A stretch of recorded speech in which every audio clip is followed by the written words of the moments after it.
Phone তো charge দেওয়া হলো নাই, এবার চলো বড় রাস্তার ওপারে গিয়ে দেখি কি হয়। আচ্ছা কলকাতা বাবু, আগের দিন তো আপনি ওখানেই পেয়েছিলেন তাই না? হ্যাঁ, তোমাদের গ্রামে যাদের মোবাইল আছে তারা তো ওইখানে গিয়ে কথা বলে। কি অদ্ভুত জায়গা, একটা ফোন করার জন্য। কি ভাবছো রে? আচ্ছা কলকাতা বাবু, বলছি এবার ওদের ফোন করা যাবে তো? ডেফিনেটলি, আর ওই জন্য তো তোমাকে নিয়ে এলাম, যাতে তুমি পিমুনির সাথে কথা বলতে পারো। বেশ, তো তাহলে তো খুব ভালো হবে কলকাতা বাবু। আসলে না, ভালো মার বৃন্দা দিদির সাথে অনেক গল্প করার আছে।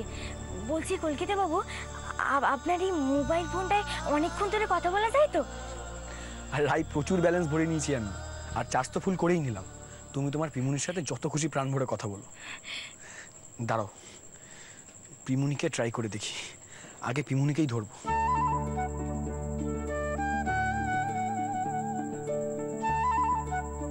তোর আবার কি হলো? আরে, কলটা করতে যাচ্ছে, নেটওয়ার্কটা চলে যাচ্ছে।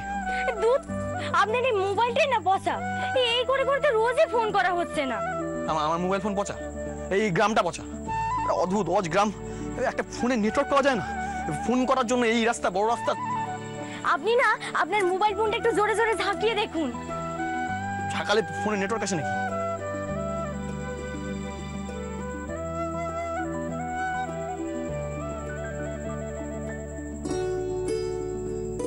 এই তো রাই, নেটওয়ার্ক চলে এসেছে। এসে গেছে? তাহলে এবার তো ফোন করা যাবে। হ্যাঁ, আবার কি হলো?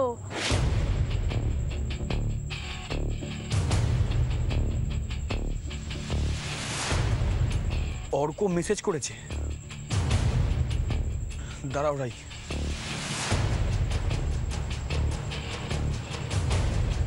মীরা তোমাদের হন্যে হয়ে খুঁজছে।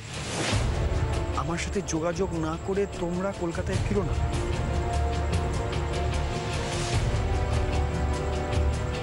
তার মানে মীরা এখনো আমাদের খুঁজছে। আচ্ছা কলকাতা বাবু, বলছি এটা তো অর্ক দাদা বাবু লিখেছে। কি হবে এখন? ভালো মা, গিন্নিমা, ওদের সাথে আমরা কি করে যোগাযোগ করব? বাড়িতে যোগাযোগ করাটা খুব জরুরি রাই। আর এই মেসেজটা পড়ার পর আমার টেনশন আরো বেড়ে গেল। আচ্ছা কলকাতা বাবু, মীরা দিদি আমাদের উপর রেগে গিয়ে ওদের উপর কোনো অত্যাচার করবে না তো? আমিও তো সেই একই কথা ভাবছি রাই। মীরা আবার ওদের কোনো ক্ষতি করার চেষ্টা করবে না তো? কলকাতা বাবু, আপনি এক্ষুনি একবার ফোন করুন না। হ্যাঁ, কাকে? সায়নদাকে করি।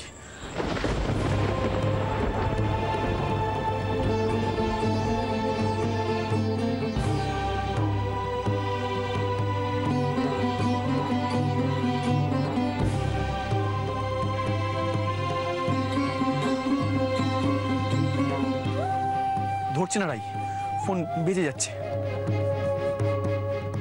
দাঁড়াও তো, পিমুনিকে আরেকবার ট্রাই করে দেখি।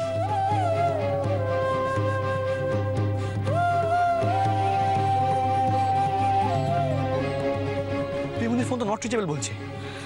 কেউ ফোন ধরছে না কেন তাই তো বুঝতে পারছি না। এখন যদি বাড়িতে ট্রাই করি, যদি মীরা ধরে?